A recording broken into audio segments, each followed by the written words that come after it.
सिराते उम्मीद के प्लेटफॉर्म से मैं हूं अब्दुल राफे और आज जो मौजू ज़ेर बहस है वो है कंसिस्टेंसी मुस्तकिल मजाजी।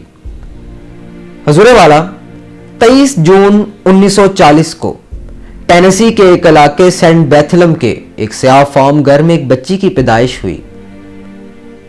उस घर की मुआशी हालत कुछ अच्छी नहीं थी।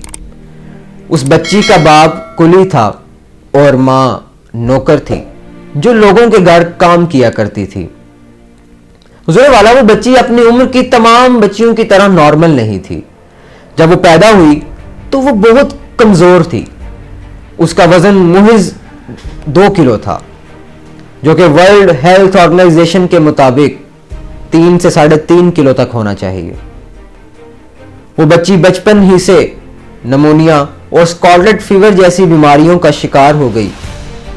किसी भी तरह इन बीमारियों को झेलते हुए जब ये बच्ची 4 साल की हुई तो इसे पोलियो हो गया और वो अब टांगों से भी महरूम हो गई।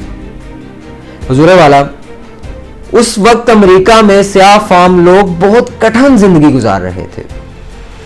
उनको उनके हकूक से महरूम रखा जाता था। इसका अंदाजा इससे लगा सकते हैं कि उस वक्त पूरे शहर में स्याह फार्म लोगों के लिए सिर्फ एक अस्पताल था और उस अस्पताल तक जाने के लिए 80 किलोमीटर का सफर तय करना पड़ता था। इसकी मां हर हफ्ते 80 किलोमीटर का सफर तय करके इसे उस अस्पताल लेकर जाती।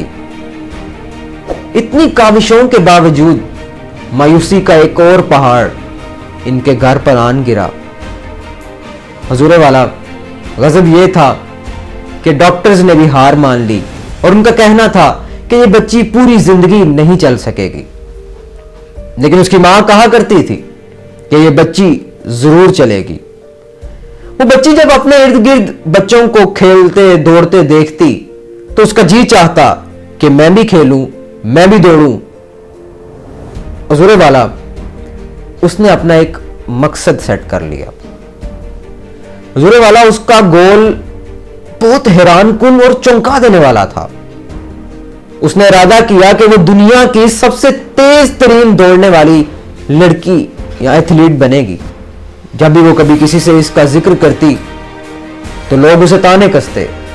वो कहते कि जो स्पोर्ट के बगैर चल नहीं सकती वो अब दौड़ेगी। लेकिन वो लोगों की इन बातों को नजरअंदाज करके मेहनत करती रही। उसकी मां भी उसे इंकरेज किया करती थी कि what do you want to do, you will able to do this. और एक दिन उसने अपनी टांगों से ब्रेसिस उतार दिए। 13 साल की उम्र में उसने एक रेस में हिस्सा लिया, लेकिन वो हार गई। हां, उसने हिम्मत नहीं छोड़ी। उसके अंदर और मोटिवेशन आई और वो जी लगा के मेहनत करती रही। आखिर एक दिन ऐसा आया कि उसकी ओलंपिक्स में सिलेक्शन हो गई। हुजूर वाला, 100 मीटर की रेस में उसने फर्स्ट पोजीशन हासिल की और गोल्ड मेडल हासिल किया। और फिर वही पोलियो ज़दा बच्ची 200 मीटर और फिर 400 मीटर की रेस जीतकर दुनिया की सबसे तेज तरीन दौड़ने वाली एथलीट बन गई। दुनिया उस बच्ची को विल्मा रोडोल्फ के नाम से याद करती है। हुजूर वाला, आखिर वो क्या चीज थी जिसने विल्मा रोडोल्फ को मजबूर किया और वो तमाम मुश्किलात को काटते हुए कामयाबी से हमकिनार हुई? वो कोई और चीज नहीं, उसकी कंसिस्टेंसी और मुस्तकिल मजाजी थी। तो इससे हमें अंदाजा हुआ कि मुस्तकिल मजाजी हमारे लिए कितनी अहम है।